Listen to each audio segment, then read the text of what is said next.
തെന്നലിൽ വർഷം പകർന്നോഷാന പള്ളിമണി നാം ഉള്ളറിയണം നാം അല്ലൊഴിവാകാൻ ഒന്നു ചേരാം. ഹല്ലേലൂയ. ആത്മാവിൽ തിങ്കൾ കുളിർ പൊന്നും നിലാത്തേൻ തുള്ളി ഈ കായൽ തൈത്തന്നലിൽ വർഷം പകർന്നോഷാന ആത്മാവിൽ തിങ്കൾ കുളിർ പൊന്നും നിലാത്തേൻ തുള്ളി ഈ കായൽ തൈത്തന്നലിൽ വർഷം പകർന്നോഷാന.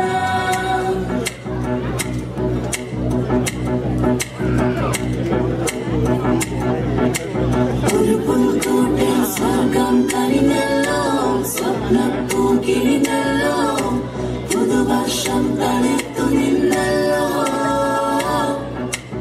ഒരു നക്ഷത്രം മിന്നിത്തിളങ്ങുമ്പോൾ മാർഗം തെളിഞ്ഞല്ലോ തുയിൽ മാറി ഉണർന്നിതുലകാകെ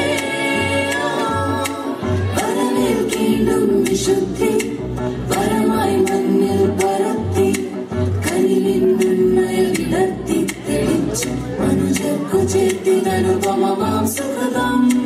ആത്മാവിൽ തിങ്കൾ കുളിർ പൊന്നും നിലാത്തേ തുള്ളി ഈ കായൽ തൈത്തന്നലിൽ വർഷം പകർന്നോഷാന ആത്മാവിൽ തിങ്കൾ കുളിർ പൊന്നും നിലാത്തേ തുള്ളി ഈ കായൽ തൈത്തന്നലിൽ വർഷം പകർന്നോഷാന.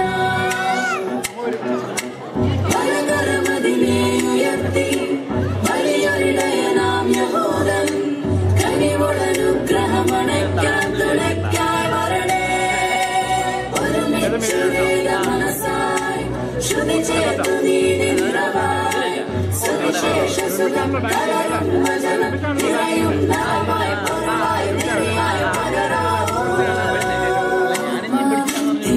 കുളിർ പൊന്നും നിലാത്തേ തുള്ളി ഈ കായൽ തൈത്തന്നലിൽ വർഷം പകർന്നോഷാന ആത്മാവിൽ തിങ്കൾ കുളിർ പൊന്നും നിലാത്തേ തുള്ളി ഈ കായൽ തൈത്തന്നലിൽ വർഷം പകർന്നോഷാന. എന്റെ ശോശനെ, നിന്നെ ഞാൻ എവിടെല്ലാം നോക്കി. നീ ഇവിടെ ഇങ്ങനെ മാലാഖമാരോട് കളിച്ചോണ്ടിരിക്കുവാണോ? ഈ മാലാഖ കുഞ്ഞുങ്ങളുടെ കൂടെ കളിക്കാനും ചിരിക്കാനും എന്നെ രസമാണെന്ന് അറിയാമോ? ഓ, നിന്റെ ഒരു കളിയും ചിരി. ഈ സോളമന് തന്നെ ഞാൻ ഈ സ്വർഗത്തിൽ പിന്നെ എന്നാ ചെയ്യാനാ?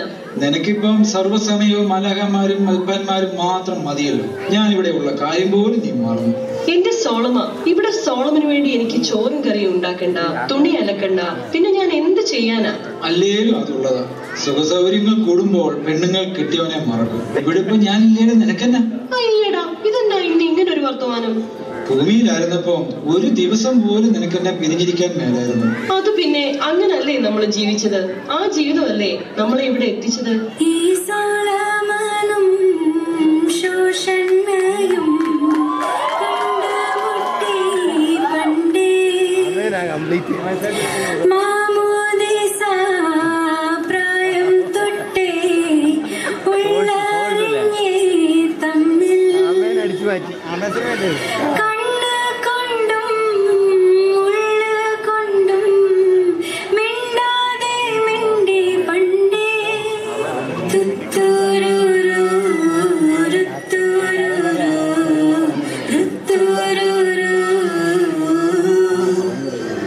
ചെറുപ്പത്തിൽ നമ്മൾ കാണുമ്പോൾ അറിയാതെ പരസ്പരം നോക്കുമായിരുന്നു.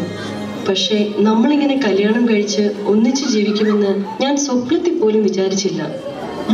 ചെറുപ്പത്തില് നിനക്ക് എന്നാ പത്രാസായിരുന്നു. അച്ഛനെ കുറച്ച് പൈസ ഉണ്ടായിരുന്നതിന്റെ ഹുങ്കായിരുന്നു. ഓ പിന്നെ, എല്ലാരോടും കൂട്ടുകൂടാൻ അപ്പച്ചൻ സമ്മതിക്കില്ലായിരുന്നു. അതല്ലേ ഞാൻ മാറി നടന്നത്. എന്നാലും മനസ്സിൽ ഇഷ്ടമായിരുന്നു. അതെനിക്കറിയായിരുന്നു. മോൾക്ക് പ്രായമായി, കല്യാണ ആലോചനകൾ ഒന്നും നടക്കാതായപ്പോൾ എന്റെ മനസ്സ് മാറി. മനസ്സ് മാറിയെന്നോ? മാത്രമല്ല ആവലാതിയായിരുന്നു. എവിടെയെങ്കിലും കെട്ടിച്ചു വിട്ടാൽ മതിയെന്നായി. അങ്ങനെ ഇരിക്കുമ്പോ ഒരു ദിവസം അപ്പച്ചൻ അമ്മച്ചിയോട് പറയുന്നത് കേട്ടു, നമ്മൾ എന്തിനാ മറ്റു നാട്ടിലൊക്കെ അന്വേഷിക്കുന്നത്, ഇവിടെ തന്നെ നല്ല ചെറുക്കന്മാരുണ്ടല്ലോ, സോളമൻ നല്ല പയ്യനല്ലേ എന്ന്. അങ്ങനെ നീ എന്റെ തലയിലായി. ഉവ്വ് ഉവ്വ്, സുന്ദരിയും സുശീലയുമായി ശോശമയെ കണ്ടപ്പോൾ വീണെന്ന് പറഞ്ഞാ മതി. അതെ അതെ, നിന്റെ അപ്പം കണ്ടത്തിൽ പൂട്ടാൻ 2 കാളകളെ മേടിക്കാൻ കാശ് തരാന്ന് പറഞ്ഞപ്പോൾ എന്റെ അപ്പ സമ്മതിച്ചു. കൂട്ടത്തിൽ എനിക്കൊരു പോത്തിനെയും കിട്ടും. ചേട്ടാ, എന്നാലും അന്നു മുതൽ എന്റെ ജീവിതം ഒരു സംഗീതം പോലെ മധുരമുള്ളതായിരുന്നു. ഇപ്പോഴും ആ മധുരസ്മരണകളാണ് എന്റെ മനസ്സിൽ. നീ എന്നാ പറയുന്നത്? സ്വർഗത്തിൽ വന്നിട്ടും നിനക്ക് ഭൂമിയിലെ ജീവിതമാണ് കൂടുതൽ ഇഷ്ടമെന്നോ? ദൈവം കേക്കണ്ട, നിന്നെ ഇവിടെ നടിച്ചോടിക്കും. സ്വർഗമൊക്കെ നമ്മൾ ഉണ്ടാക്കുന്നതല്ലേ. നമ്മുടെ ജീവിതം എനിക്ക് സ്വർഗം തന്നെയായിരുന്നു. കാറ്റേ കാറ്റേ നീ പൂക്കാവരത്തില് പാട്ടും മൂളി വന്നോ, ഞാലിപ്പൂങ്കതളി വാഴ പൂക്കളി ആകെ നിറഞ്ഞോ, ആകെ നിറഞ്ഞോ.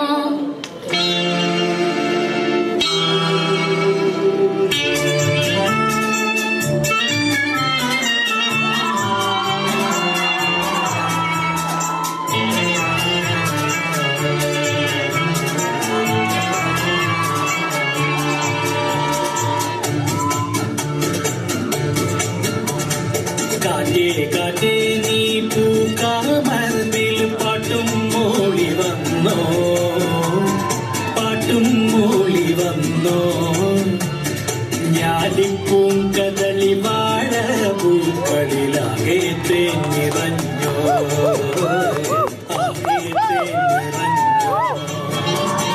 കാറ്റ് നോറ്റ് ഈ കാണാമരത്തിന് പൂവും കായും വന്നോ, നീലത്തി വെയിലിൻ ചൂടിൽ തണുതണെ തൂവൽ വീശി നിന്നോ, തൂവൽ വീശി നിന്നോ.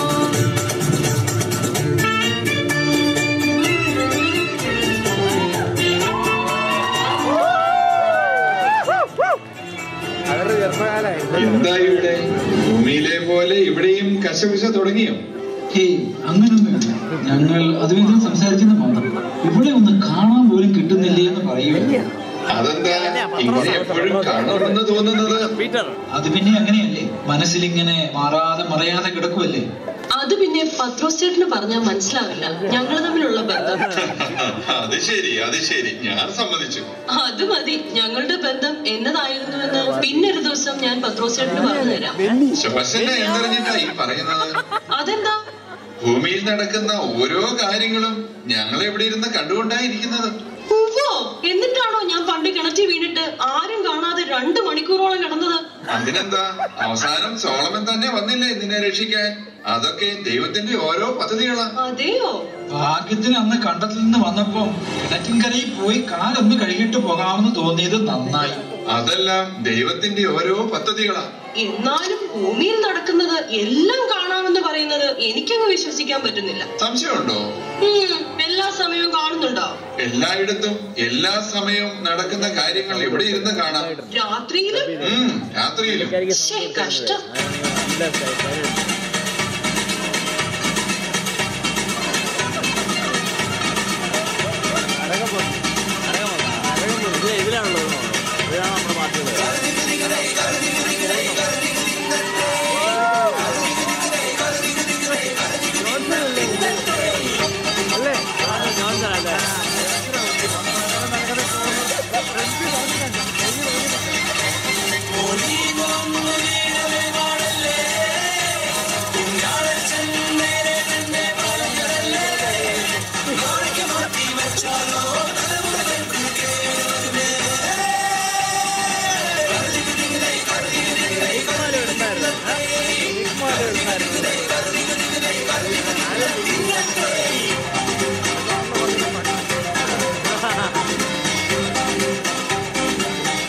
മാത്രം വെയിറ്റ് ചെയ്യുന്നുണ്ട്. അവൻ വരുന്നു ഈ നരകത്തിലേക്ക്, ഈ ലൂസിഫറിന്റെ സാമ്രാജ്യത്തിലേക്ക്. കുറച്ചു നേരമായല്ലോ ഇത് തന്നെ പറയുന്നു. ആര് വരുന്നെന്നാ? വളരെ നാളായി ഞാൻ കാത്തിരിക്കുന്നു ഇങ്ങനെയുള്ള ഒരുത്തനെ. ദുഷ്ടരിൽ ദുഷ്ടൻ, ചതിയന്മാരുടെ രാജാവ്. ഈ ഇവനെയാണ് ഞാൻ കാത്തിരുന്നത്. ആരുടെ കാര്യമാ പറയുന്നത്? ചാക്കോച്ച്, ഇന്നവൻ ഭൂമിയിൽ മരിച്ചു. നാട്ടിലെ സകല കുഴപ്പങ്ങൾക്കും കാരണക്കാരൻ അവനായിരുന്നു. ചതി, കുതികാൽ വെട്ടു, അങ്ങനെ നമുക്ക് എന്തുകൊണ്ടും യോഗ്യൻ. അവനെ എത്രയും വേഗം ഇവിടേക്ക് കൊണ്ടുവരണം. അതിനെന്താ, നമ്മുടെ ടീം എപ്പോഴും റെഡിയല്ലേ? അതുപോലെ അവനെ നമുക്ക് ആഘോഷങ്ങളോടെ സ്വീകരിക്കണം. ഭാവിയിൽ ഈ നരകത്തിന്റെ പ്രധാനിയാകേണ്ടവനാണ്. സ്വീകരണത്തിന് വേണ്ടതെല്ലാം ഞാൻ ചെയ്തു കൊള്ളാം. എത്ര നാളായി ആരെങ്കിലും ഈ വഴിക്ക് വന്നിട്ട് ഇങ്ങനെ പോയാൽ ഈ പ്രസ്ഥാനം തന്നെ പൂട്ടിക്കെട്ടേണ്ടി വരും. അതെങ്ങനെയാ? ഭൂമിയിലെ അച്ഛന്മാരും കന്യാസ്ത്രീകളും കൂടി എത്ര ധ്യാന കേന്ദ്രങ്ങളാ തുടങ്ങിയിരിക്കുന്നത്. ധ്യാനം കൂടി ആൾക്കാരൊക്കെ നന്നായി പോകുമല്ലേ? പിന്നെങ്ങനെയാ ഏതെങ്കിലും ആത്മാക്കൾ ഇങ്ങോട്ട് വരുന്നത്? ഇപ്പോൾ വടക്കൊക്കെ കുറച്ച് തീവ്രവാദികളുള്ളത് ഇത് അന്യം നിന്ന് പോകാതെ കഴിയും. ശരിയാ, ഇപ്പോൾ അവരെ മാത്രമേ നമുക്ക് കിട്ടുന്നുള്ളൂ. പണ്ടൊക്കെ മനുഷ്യർ അമേരിക്കയിലൊക്കെ പോയി കുറച്ച് പാവങ്ങളൊക്കെ ചെയ്യുമായിരുന്നു. എന്നാൽ ഇപ്പോൾ ഇതാണ് സീറോ മലബാറും മലങ്കരയും അമേരിക്കയിൽ പോയി മിഷനുകളും രൂപതയും ഒക്കെ തുടങ്ങി മനുഷ്യരെ മുഴുവൻ നന്നാക്കുവന്നെ. അങ്ങനെ ആ വഴിയുമാണ്. എന്തെങ്കിലും ഉടനെ ചെയ്തേ പറ്റുകയുള്ളൂ. അതിനല്ലേ ഞാൻ വളരെ കാലമായിട്ട് പറയുന്നത്, ഒരു കൊമേഴ്സ്യൽ ഉണ്ടാക്കാൻ. ഇക്കാലത്ത് എല്ലാത്തിനും നല്ല മാർക്കറ്റിംഗ് വേണം. കണ്ടിട്ടില്ലേ, ഒരു മുട്ടുസൂചിക്ക് പോലും ടിവിയിൽ എത്ര നല്ല പരസ്യങ്ങളും. എത്ര നാളായി ഞാൻ പറയുന്നു, നമുക്കൊരു നല്ല കൊമേഴ്സ്യൽ വേണം. മനുഷ്യരെ ആകർഷിക്കുന്ന, കോരിത്തരിപ്പിക്കുന്ന ഒരു നല്ല കൊമേഴ്സ്യൽ. ഇതുവരെ അതുണ്ടാക്കാൻ കഴിഞ്ഞോ? അതിന്റെ ഫൈനൽ ടച്ച് നടന്നുകൊണ്ടിരിക്കുകയാണ്. എല്ലാം തന്നെ റെഡിയായിരിക്കുകയാണ്. അങ്ങ് കണ്ട് തീരുമാനിച്ചാൽ മതി. എങ്കിൽ ഉടനെ തന്നെ കാണാം, ഒട്ടും താമസിക്കണ്ട.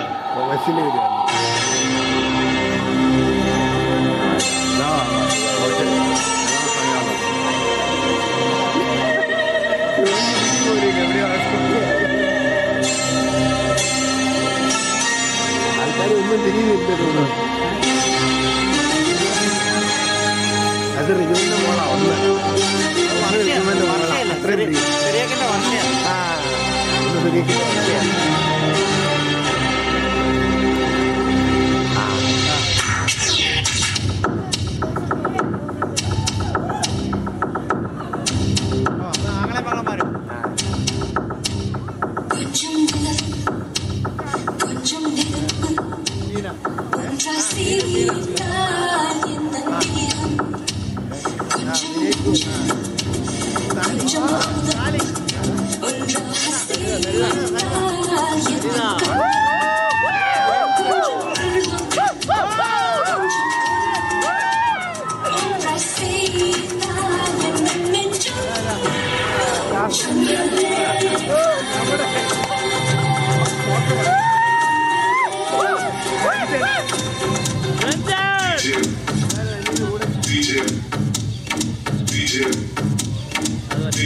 വൈഫല്ലേ തോമസിന്റെ വൈഫ്.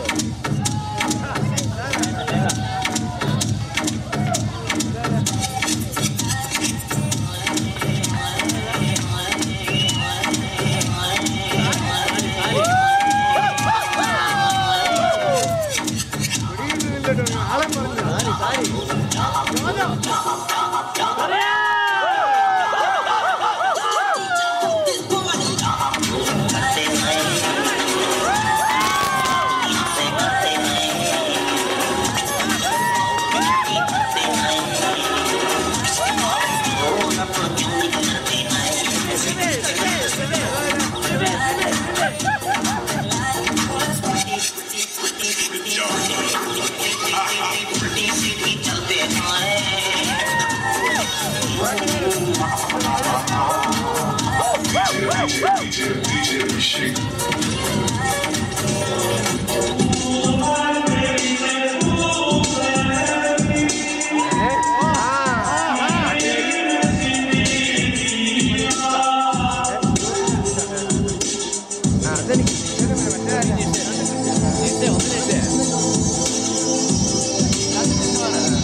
Teresa.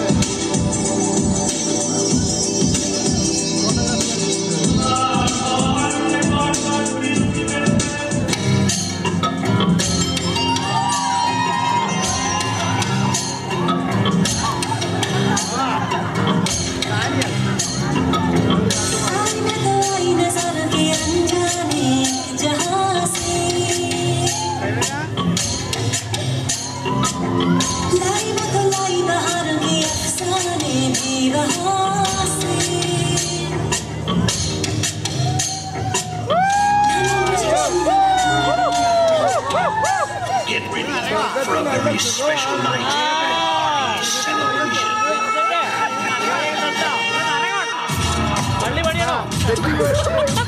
നരകത്തിലൊരു പള്ളി ആയാലോ?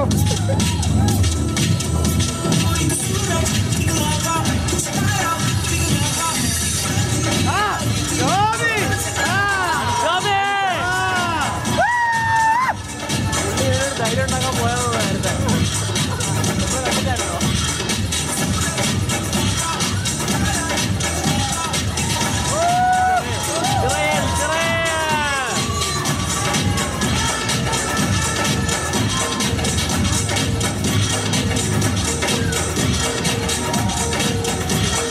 ഇവരെല്ലാം നരകത്തിലല്ലേ?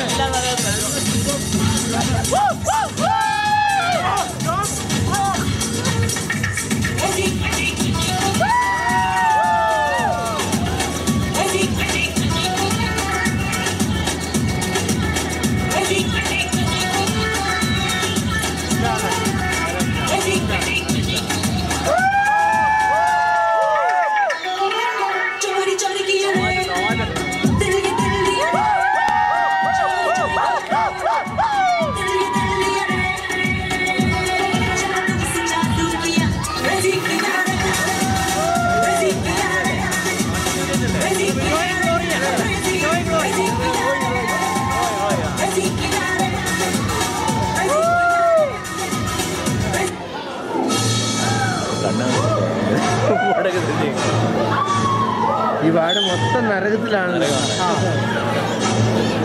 അളിയോ പള്ളി കണ്ടില്ലേ അവരുടെ ഒരു സന്തോഷം എനിക്കൊന്ന് സഹിക്കുന്നില്ല.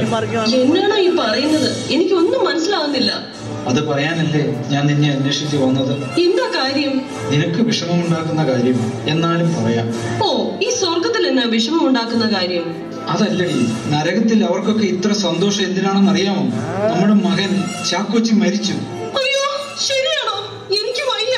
മരിക്കാൻ മാത്രം അവനത്ര പ്രായമൊന്നും ആയില്ലല്ലോ. ആരൊക്കെയോ ചേർന്ന് കെണി ഒരുക്കിയതാ. ശരിയാ, അല്ലേലും അവനത്ര നല്ല നടപ്പല്ലായിരുന്നു. അവസാന കാലത്ത് അവൻ എന്നെ എത്ര കഷ്ടപ്പെടുത്തി. പോരാത്തതിന് അവന് ചേർന്ന ഒരു ഭാര്യയെ. ക്ഷമിച്ചു കള എന്റെ സോളമ്മ, നമ്മുടെ മോനല്ലേ. എനിക്കറിയാം ഞാൻ മരിച്ചതിന് ശേഷം അവൻ നിന്നെയും വളരെയധികം കഷ്ടപ്പെടുത്തിയെന്ന്. ഞാനതൊക്കെ ക്ഷമിച്ചു. മക്കളല്ലേ, നമുക്ക് ക്ഷമിക്കാതെ പറ്റുമോ? എന്നാലും മരിച്ചെന്ന് കേൾക്കുമ്പോ ഒരു വിഷമം. ഞാനും ഒരമ്മയല്ലേ. സാരമില്ല, ഇങ്ങോട്ട് വരുമ്പോ കാണാമല്ലോ. അത് ശരി, നീ കണ്ടില്ലേ നരകത്തിൽ അവരുടെ സന്തോഷങ്ങൾ? ചാക്കോച്ചി അങ്ങോട്ട് ചെല്ലുന്നതിന്റെ സന്തോഷമാണ്. അപ്പൊ അവൻ ഇങ്ങോട്ടല്ലേ വരുന്നത്? അവന്റെ പ്രവൃത്തികൾ വെച്ച് എങ്ങനെയാടി? സോളമ, എനിക്ക് സഹിക്കാൻ പറ്റുന്നില്ല. അവൻ നമ്മുടെ മകനല്ലേ. എങ്ങനെയെങ്കിലും അവനെ ഇങ്ങോട്ട് കൊണ്ടുവരണം. എന്തെങ്കിലും വഴിയുണ്ടോ? അതെല്ലാം ദൈവത്തിന്റെയും തീരുമാനമല്ലേ? സോളമ, അവൻ നമ്മളോട് ചെയ്തതൊക്കെ നമുക്ക് ക്ഷമിക്കാം. നമ്മൾ ക്ഷമിച്ചു എന്ന് പത്രോസിനെ കണ്ട് പറയണം. അതൊക്കെ നമ്മൾ പണ്ടേ ക്ഷമിച്ചതല്ലേ? പത്രോസിനും അറിവുള്ളതല്ലേ? പക്ഷേ നാട്ടുകാർക്കൊക്കെ അവൻ എന്തെല്ലാം ദ്രോഹങ്ങളാ ചെയ്തത്. അവർ ക്ഷമിക്കുമോ? എനിക്കൊന്നും അറിയില്ല. നമ്മുടെ മോനല്ലേ അവൻ. ഒന്ന് ഓർത്തു നോക്കിക്കും. അവനുണ്ടായ ആ നാളുകൾ എത്ര സന്തോഷമായിരുന്നു നമുക്ക്. അവന്റെ ആ ചിരിയും കളിയും എത്ര രസമായിരുന്നു.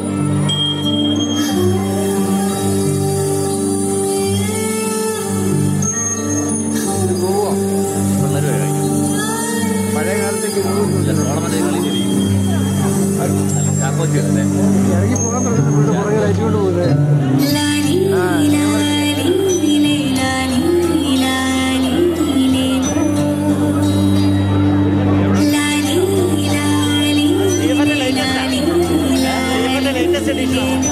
കാപ്പട്ടി പോകുന്നു.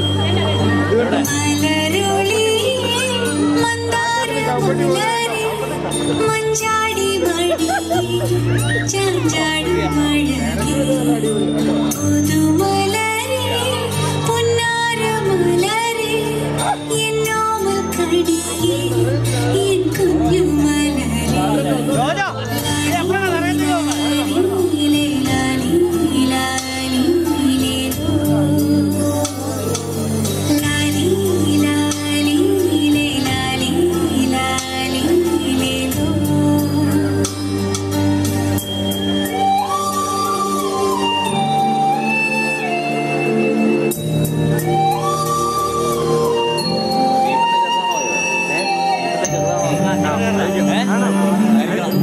എന്റെ കുഞ്ഞ അല്ലേ?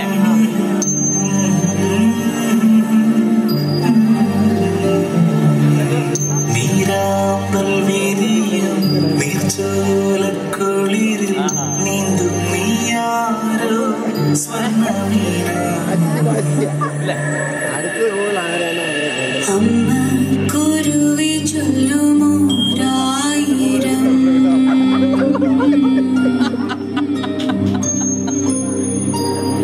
കുഞ്ഞു കഥകളുടെ തേക്കോടിതായെന്നുമനെ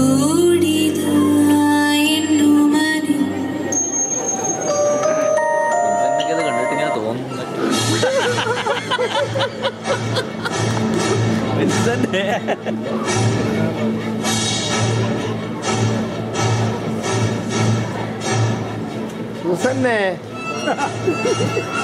എങ്ങനെയെങ്കിലും നമുക്ക് അവനെ രക്ഷിക്കണം സോളമ.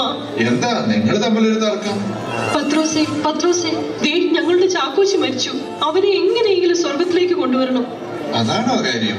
ഇന്ന് രാവിലെ മുതൽ ഞാൻ നോക്കുകയായിരുന്നു എന്തെങ്കിലും വഴിയുണ്ടോ. ഒരാത്മാവിനെ പോലും കളയാതെ എല്ലാവരെയും സ്വർഗത്തിലേക്ക് ആനയിക്കുകയാണ് എന്റെ ദൗത്യം. എനിക്ക് സമാധാനമായി. പക്ഷേ ഇവന്റെ കാര്യത്തിൽ ഞാൻ ഒരു വഴിയും കാണുന്നില്ല. അങ്ങനെ പറയരുത്. വേണമെങ്കിൽ ഞങ്ങൾ അങ്ങോട്ട് പോയിക്കോളാം. ഞങ്ങളുടെ ഈ സീറ്റ് അവന് കൊടുത്താൽ മതി. അതെ അതെ, ഞങ്ങളുടെ കുഞ്ഞ് കഷ്ടപ്പെടുന്നത് കാണാൻ ഞങ്ങൾക്ക് വയ്യ. നിങ്ങളുടെ ഈ മനസ്സും സഹജീവികളോടുള്ള കാരുണ്യവുമല്ലേ നിങ്ങളെ ഇവിടെ എത്തിച്ചത്. അതുപോലെ അവന്റെ പ്രവൃത്തികൾ അവന്റെ വിധി നിർണ്ണയിക്കും. എല്ലാവർക്കും അറിയാം അവൻ മോശമായിട്ടാണ് ജീവിച്ചതെന്ന്. പക്ഷെ അവൻ നരകത്തിൽ പോകുന്നത് ഞങ്ങൾക്ക് സഹിക്കില്ല. അങ്ങ് എന്തെങ്കിലും വഴി കാണണം. ഞങ്ങളെ സഹായിക്കണം. ഞാൻ വേണമെങ്കിൽ ഭൂമിയിലേക്ക് പോകാം. അവൻ ചെയ്ത എല്ലാത്തിനും 4 ഇരട്ടി പ്രായശ്ചിത്തം ചെയ്യാം. എങ്ങനെയെങ്കിലും ഞങ്ങളുടെ മകനെ രക്ഷിക്കണം. അധികാരത്തിന്റെയും സ്വാധീനത്തിന്റെയും പരിധിക്കപ്പുറമുള്ള ഒരു കാലം വരുമെന്ന് ആരും ഓർക്കുന്നില്ല. അവനവന്റെ പ്രവൃത്തികൾ മാത്രം, നന്മകൾ മാത്രം തൂക്കി നോക്കുന്ന കാലം. ഈ സ്വർഗത്തിൽ നിന്ന് ആരെയും ഭൂമിയിലേക്ക് വിടാറില്ല. ഇതുപോലെ മുമ്പും പലരും ആവശ്യപ്പെട്ടിട്ടുണ്ട്. ധനവാൻ അവന്റെ ബന്ധുക്കളൊക്കെ കണ്ടുപിടിക്കുവാൻ ലാസറെ ഭൂമിയിലേക്ക് അയക്കുവാൻ ആവശ്യപ്പെട്ടിരുന്നു. അങ്ങ് കനിയണം. എങ്ങനെയെങ്കിലും അവനെ രക്ഷിക്കണം. അല്ലെങ്കിൽ ഞങ്ങൾക്ക് ഒരു സമാധാനവും കിട്ടുകയില്ല. ഞാൻ ആലോചിക്കട്ടെ, എന്തെങ്കിലും വഴിയുണ്ടോന്ന് നോക്കട്ടെ. നിങ്ങളും ദൈവത്തോട് പ്രാർത്ഥിക്കൂ, സമർപ്പിച്ച് പ്രാർത്ഥിക്കൂ. തോളമ, എനിക്കിത് താങ്ങാനാവുന്നില്ല. നീ ഒന്ന് സമാധാനിക്കും പറഞ്ഞില്ലേ ദൈവത്തോട് അപേക്ഷ.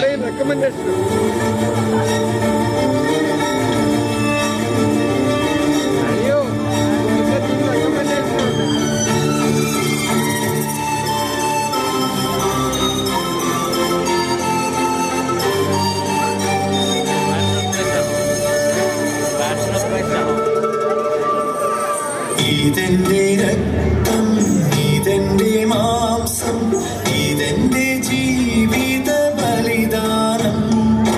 വേർപ്പു കലർന്നു കലങ്ങിയ ചോര ചോപ്പിൽ സന്ധ്യ ചുവക്കുമ്പോൾ ഉയിരു തരുന്നു ഞാൻ പ്രിയജനമേ, എടുത്തുകൊള്ളൂ മതിയോളം.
പറഞ്ഞത്. വരട്ടെ. അത് ശരി, നിങ്ങൾ നേരത്തെ തന്നെ വന്നോ? അവിടൊന്നും ഇരിപ്പുറയ്ക്കുന്നില്ല. അനുവാദം കിട്ടിയപ്പോഴേ ഇങ്ങ് പോന്നു. ചാക്കോച്ചി ഒന്ന് കാണാൻ പറ്റിയിരുന്നെങ്കിൽ വേണ്ടില്ലായിരുന്നു. നീ ഇവിടെയും വന്നു. ഇവരെന്തിനു വന്നു? വരാതിരിക്കാൻ പറ്റുമോ? ഇതെന്താ കർത്തവ്യമല്ലേ? ഇവർ അവനെ കൊണ്ടുപോകാൻ വന്നവരാണ്. അത് ശരി, ഇവന്റെ ആത്മാവിനെയും അങ്ങോട്ട് കൊണ്ടുപോകാനാണോ നിന്റെ പദ്ധതി? വെറുതെ സമയം കളയണം. ആയിരക്കണക്കിന് പാപങ്ങളുണ്ട് ഇവന്റെ പട്ടികയിൽ. ഇവരെ ഹൃദയമായി സ്വീകരിച്ചു കൊണ്ടുപോകാൻ എന്റെ ആൾക്കാർ ഉടനെ വരുന്നുണ്ട്. എല്ലാ മനുഷ്യാത്മാക്കളും ദൈവത്തിന് വിലപ്പെട്ടതാണ്. എത്ര കഷ്ടപ്പെട്ടും എന്ത് വില കൊടുത്തും അവരെയെല്ലാം സ്വർഗത്തിലേക്ക് അണിയിക്കുകയാണ് ദൈവഹിതം. അതാണ് എന്റെ കർമ്മസമയം. ആശകളൊക്കെ കൊള്ളാം, പക്ഷേ ഇവന്റെ കാര്യത്തിൽ അത് നടക്കില്ല. എല്ലാം ദൈവത്തിന്റെ ഇഷ്ടം പോലെ. ഇവൻ മഹാകേവലല്ലേ?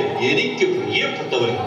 നാട്ടിൽ രാഷ്ട്രീയ ചേരിയുണ്ടാക്കി ചേരിതിരിഞ്ഞ കലഹങ്ങൾ ആസൂത്രണം ചെയ്തു. എത്രയെത്ര നിരപരാധികളാണ് മരിച്ചു വീണത്. ഇവന്റെ മായം ചേർത്ത ഭക്ഷണ പദാർത്ഥങ്ങൾ എത്ര പേരെ രോഗികളാക്കി. അതൊക്കെ അവന്റെ അറിവില്ലായ്മ കൊണ്ട് ചെയ്തതല്ലേ, ക്ഷമിക്കണം. എന്റെ കണക്ക് പുസ്തകത്തിൽ തിന്മയുടെ കണക്കുകളില്ല, നന്മയുടെ മാത്രം. നന്മയുടെ കണക്ക് നോക്കിയാണ് എന്റെ വിധി. ഇവന്റെ പുസ്തകത്തിൽ നന്മയോ?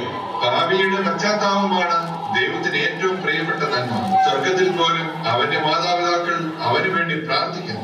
ഇവരെയൊക്കെ നീ കൊണ്ടുപോയതിൽ എനിക്ക് പരാതിയില്ല, പക്ഷേ ഇവനെ എനിക്ക് വേണം. ഇവനെ ഞാൻ എന്റെ സാമ്രാജ്യത്തിൽ കൊണ്ടുപോയി അവിടുത്തെ പ്രധാനിയാക്കുന്നു. വളരെ കാലമായി ഒരുവനെങ്കിലും ആ വഴിക്ക് വന്നിട്ട് ഇങ്ങനെ പോയാൽ എന്റെ സാമ്രാജ്യം തന്നെ ഇല്ലാതാവും. അതാണ് ദൈവഹിതം. വരും കാലങ്ങളിൽ ആദവും ഹവ്വായും ഏദൻ തോട്ടത്തിൽ ജീവിച്ചതുപോലെ മനുഷ്യർ ഭൂമിയിൽ ജീവിക്കും. നിന്റെ സാമ്രാജ്യം ശിഥിലമാകും. അവന് വേണ്ടി ഇവരിൽ പലരും പ്രാർത്ഥനയും പരിത്യാഗങ്ങളും പരിഹാരങ്ങളും ചെയ്യുമ്പോൾ അത് സാധ്യമാകില്ല. അവസാനം വരെ ഞാൻ പോരാടും. എന്തായാലും ഈ ആത്മാവിനെ ഞാൻ വിട്ടുതരില്ല. അയ്യോ, അങ്ങനെ പറയരുതേ. അവൻ ഞങ്ങളുടെ ഒരേ ഒരു മകനാണ്. ഞങ്ങൾക്കത് സഹിക്കില്ല. നിങ്ങൾക്കിതിൽ പങ്കില്ല. എനിക്ക് അവനെ കൊണ്ടുപോയേ പറ്റൂ. അവനെ സ്വർഗത്തിലേക്ക് കൊണ്ടുപോകാൻ വന്നതാണ് ഞങ്ങൾ. നിങ്ങൾ സ്വർഗത്തിൽ നിന്നും ഭൂമിയിലേക്ക് വന്നു. ഞങ്ങളുടെ മകനല്ലേ, അവന് വേണ്ടി ഞങ്ങൾ എന്ത് ത്യാഗവും സഹിക്കുവാൻ തയ്യാറാണ്. നിങ്ങൾ അവനെ കൊണ്ടുപോകുന്നത് ഞങ്ങൾക്ക് സഹിക്കുവാൻ പറ്റുമോ? അവനെ ഞങ്ങൾക്ക് വിട്ടുതരണം. ഞങ്ങൾ എന്ത് പരിഹാരം വേണമെങ്കിലും ചെയ്യാം. അതൊന്നും സാധ്യമല്ല. അവനെ കൊണ്ടുപോകാൻ എന്റെ ആൾക്കാർ ഇതാ വന്നു കഴിഞ്ഞു. ഇവന്റെ ആത്മാവിനെ ചിറകിലേറ്റി പറക്കാൻ ഒരു വ്യൂഹം മാലാഖമാർ തയ്യാറായി കഴിഞ്ഞു. Thank you.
അസംഖ്യം